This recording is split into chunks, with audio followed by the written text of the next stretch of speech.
Je vous le rappelle, ce soir c'est FAQ, on va parler stats, on va parler de tout ce que vous voulez évidemment, il y aura certains sujets qui seront occultés évidemment si c'est trop personnel bien sûr. Parce que voilà, on va pas rentrer dans le voyeurisme non plus. Quel est ton meilleur souvenir de cette année? Ah, ça c'est une bonne question pour commencer cette FAQ. Mon meilleur souvenir de cette année. Attendez, le meilleur souvenir de cette année? En fait, le premier truc qui m'est venu, c'était il y a une semaine où on a rigolé comme des sauvages avec ma tête quand j'ai fait comme ça là. Je peux pas être plus concentré. Le truc comme ça. Mais c'est juste parce que j'ai énormément ri. Mais sinon, c'est pas non plus une étape. Non, en vrai, je pense que c'est le partenariat. Je pense que j'ai jamais été aussi heureux concernant uniquement la chaîne Twitch à ce moment-là. Qu'on a réussi à débloquer le partenariat au bout de 4 mois, 5 mois. Ouais, j'avoue, gros GG, non mais c'était fou. Surtout que moi, dans ma tête, mes petits objectifs étaient très bas. Ils étaient très bas, hein. Moi, c'était au bout de 6 mois. Si j'arrive à avoir 50 subs, je suis content. Et là, on a réussi à débloquer le partenariat au bout de 6 mois. C'était absolument monstrueux. Donc, je pense que je vais te répondre avec ça. Je pense que c'est le meilleur moment concernant uniquement la chaîne Twitch, en tout cas. Meilleur jeu pour toi cette année, à part Warzone, je dirais AOE. Age of Empires. En vrai, j'ai kiffé, j'ai absolument kiffé revenir sur ce jeu. J'ai pensé tout de suite à Black Flag, mais c'est un jeu que j'avais déjà fait il y a longtemps, donc c'était pas vraiment une découverte pour moi. Donc ouais. Non, je dirais AOE. En vrai, j'ai trop kiffé. Je pense que vous l'avez vu dans mes streams, j'étais à fond de balle à chaque fois, à sortir 18 mots secondes. Vraiment, j'ai vraiment trop aimé revenir sur ce jeu, enfin revenir sur ce nouveau jeu du coup, parce que j'avais joué aux anciens. Le jeu de ton cœur, un jeu de mon cœur, je pense que c'est Warzone. Cette année, vous l'avez vu, on l'a poncé ce jeu, Un camp, une game Warzone avec Shoah1. Je sais pas quand il m'acceptera. Bah, en fait, je lui ai jamais demandé. Cette année, je vais être honnête avec vous, je suis parti du principe que je ferai ma première année absolument solo. Donc j'ai fait des games avec d'autres streamers évidemment, donc Tomaki, avec Physique, avec Jeune Sarrazin, on avait fait aussi. On avait fait des games avec Warren, KJ et Melina. Et c'est tout le temps des gens qui m'ont contacté eux et que j'ai pas contacté moi. Pas par fierté ou quoi, c'est juste que je me suis dit, cette année, je fais ça full solo, je vois que je peux construire en un an solo. En gros, c'est ce que je me suis dit. Et au final, ça a plutôt bien marché. Mais c'est vrai que pour cette deuxième année qui va arriver là, en plus avec la nouvelle map et tout, il faudrait que je multiplie et j'essaye de m'ouvrir un peu au monde de Twitch, parce que je fais le timide, vous l'avez remarqué. Je suis tout le temps là à dire ouais non je vais pas contacter les gens machin. Mais je vais essayer de m'ouvrir, je vous le promets. Pour que cette deuxième année on va essayer de faire plus de streams avec d'autres streamers. Mais même pour vous en plus, pour vous et pour moi ce sera mieux. Parce que de jouer tout le temps solo évidemment ça rend peut-être un peu fou les viewers, je peux comprendre. Tu vas streamer le jeu Poudlard, ah oui je l'attends mais vous imaginez même pas comment je l'attends ce jeu. Je vais le casse-dalle, j'espère qu'il va bien être réalisé. Parce que ils ont une poule aux œufs d'or dans les mains. J'espère qu'ils vont en faire quelque chose de fou. Parce que vraiment, ça peut être une dinguerie monumentale, comme une giga merde absolue. Donc bon, on sait pas, on n'a pas beaucoup d'infos encore, on sait même pas quand ça va sortir.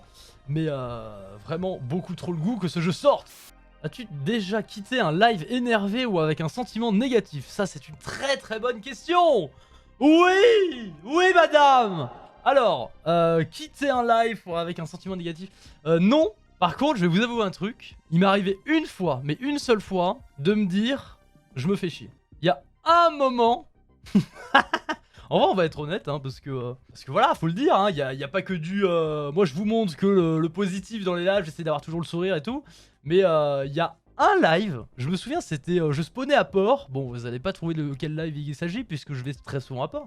Mais juste avant de popper, à Port, je me suis dit... Putain, là, je me fais chier. Mais en fait, c'était un moment où... c'était pile le mois où il y a eu un mois où Warzone me chiait à la gueule. C'était insupportable, j'arrivais plus à m'amuser dessus. Ça devait être un live où il n'y avait pas grand monde et du coup pas beaucoup d'interaction avec le chat. Et du coup, ces deux trucs réunis, je me suis dit... Putain, là, à cet instant T, là, je m'emmerde.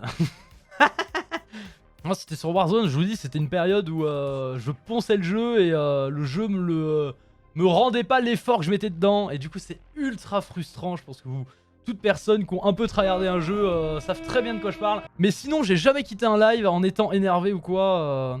Parce que dès que je suis énervé en général sur le jeu, je quitte le jeu et là il y a je redescends la pression de ouf, on passe en just chatting, on discute et tout, du coup c'est une totale autre ambiance. Et ce qui m'énerve, je l'ai écarté vu que c'est en général le jeu Donc non, jamais. Et je suis jamais allé jusqu'à l'énervement total. Enfin, vous avez jamais vu, vous m'avez pardon, jamais vu m'énerver vraiment sur Twitch. Enfin, je connais un peu le point de non-retour. Du coup, je quitte bien avant, évidemment, pour éviter ce genre de choses. T'es-tu déjà arrivé de lancer le stream juste pour respecter le planning, mais sans vraiment le vouloir et que le professionnel prenne le dessus sur la passion? Très très bonne question également. Ah oui! Oui, ça c'est la bonne question. Ça c'est la bonne question. Alors, sachez que de base, je suis un énorme flemmard. Je suis un mec, quand je fais un truc de gros flemmard, donc c'est-à-dire affalé sur mon canapé en train de regarder des vidéos YouTube, j'ai envie de rien faire. Même si tu me dis ouais, sors dehors, on va faire des trucs trop bien, je suis en mode ta gueule. Laissez-moi tranquille. Je suis rarement en mode quand je fais un autre truc, j'ai tout le temps la flemme de me dire putain, faut que je me lève pour aller lancer un stream. Mais en même temps, à partir du moment où j'appuie sur le bouton, je suis ultra hypé d'être en stream. Donc c'est trop bizarre. Mon état de flemmard de base me pousserait à ne pas stream. Mais je sais qu'au final, une fois que je clique sur le bouton, il n'y a plus de flemme, il n'y a plus rien, c'est juste que j'ai trop le goût. Mais il n'y a jamais eu un moment où je me suis dit ah si, c'est arrivé une fois. C'est arrivé une fois que je veuille vraiment pas au plus profond de moi lancer le stream, et je l'ai fait quand même parce que le planning. Certains étaient là, c'était sur Red Dead Redemption. J'avais passé une soirée difficile. Dans un bar allemand, souvenez-vous. Alors oui, bonjour, j'ai eu quelques problèmes hier soir. Du coup, il s'est avéré qu'aujourd'hui, la PLS est quand même cosmique, c'est très compliqué. J'ai très mal à la tête, j'ai pas envie de vous montrer à quoi je ressemble, hein, parce que là, c'est quand même très grave.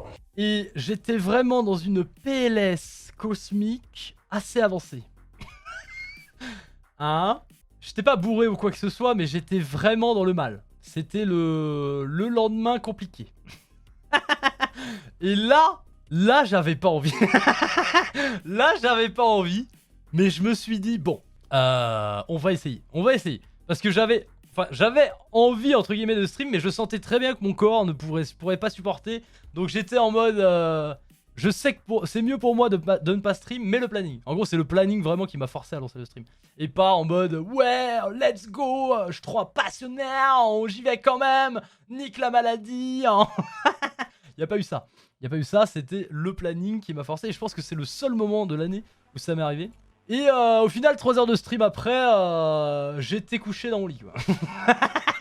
J'étais couché en mode laissez-moi tranquille. Oh putain, ce stream était historique. Non mais vraiment, j'étais pas bien. En plus, on avait joué à Warzone après Red Dead. Red Dead en vrai, ça allait, on y a joué 2 heures. Après, j'ai pris ma pause mangeage, et c'est à partir du mangeage où c'était critique.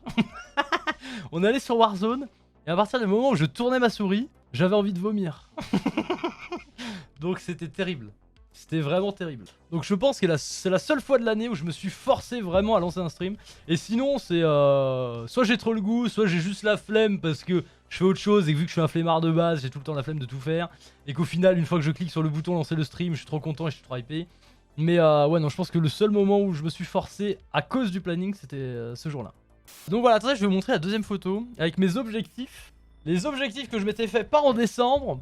Pas en janvier, mais c'était en février que j'avais commencé à me faire des objectifs. Parce que mes objectifs de base, hein, en décembre quand j'ai commencé, attendez, j'ai un truc dans l'œil, c'est insupportable.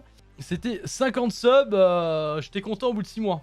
Au bout de 6 mois, 50 subs, ça c'était mes premiers objectifs. En plus, après je les ai revus avec les TikTok qui m'ont ramené du monde et tout. J'ai revu mes objectifs. Attendez, je suis désolé. Ah, j'ai un glaucome. Non mais...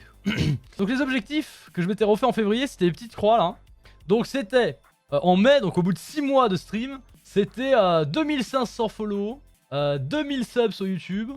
Donc là, vous avez vu, il n'a pas été réalisé. Donc là, ce qu'il faudrait, c'est que la courbe soit au-dessus. Donc par exemple, pour les follow, j'en voulais 2500, on était près de 4000. Donc là, objectif absolument explosé. Donc vous voyez là, les demi YouTube, on les a pas fait, on était à 1780. Mais c'était justement le moment où je me disais YouTube, machin, voilà, je fais pas trop de vidéos. Je me disais que YouTube ne me servirait à rien et au final, bon voilà. Au final, de la balle. Et là... Là c'est intéressant aussi. Ah, parce que mon objectif de sub, c'était 500 subs au bout de 6 mois. Donc 10 fois plus que mon premier objectif que j'avais imaginé en décembre. Et au final, on a atteint 810. Monstrueux! Je sais pas si vous vous rendez compte, mais 810 c'est quasi autant de subs que des gens qui sont là sur la plateforme depuis 3 ans et qui charbonnent beaucoup plus que moi. Donc vraiment, je me suis dit, non mais attends, c'est une dinguerie quand même, c'est une dinguerie. Mais c'est une dinguerie. Et c'est là que j'ai compris qu'il y avait quelque chose à faire quand même. Hein. Pareil pour les viewers moyens. Bah là on n'a pas eu un truc beaucoup plus élevé. En gros, ce que je voulais au bout de 6 mois, c'est d'avoir le partenariat. On l'a eu, donc c'était parfait. Et cette courbe, elle fait plaisir parce que ça veut dire que, ça monte doucement, mais très sûrement le nombre de viewers sur la chaîne. Merci beaucoup, Kyria, pour ton 3e mois d'abonnement. Est-ce que les horaires de stream que tu as choisis sont stratégiques pour glow la chaîne? Est-ce que j'ai choisi mes horaires de stream? Alors, au début, je faisais vraiment comme ça m'arrangeait dans mon cycle de vie, on va dire. Donc moi j'étais un lève-tard, du coup je streamais le soir, ça m'arrangeait. Juste après l'été, en gros j'ai changé complètement de cycle de sommeil parce que j'en pouvais plus. Je me suis rendu compte que mon corps ne supportait absolument pas de se lever à 15h, j'en pouvais plus. En fait je suis pas fait pour vivre la nuit, hein. Je m'en suis rendu compte assez tard d'ailleurs, c'est quand même dommage, hein, parce que j'ai subi, hein. Il y a des mois j'ai subi. J'étais tout le temps fatigué, je dormais tout le temps mal, c'était insupportable. Et j'ai commencé à me lever beaucoup plus tôt et justement de mettre des streams le midi. D'abord pour me lever et bouger mon fiac.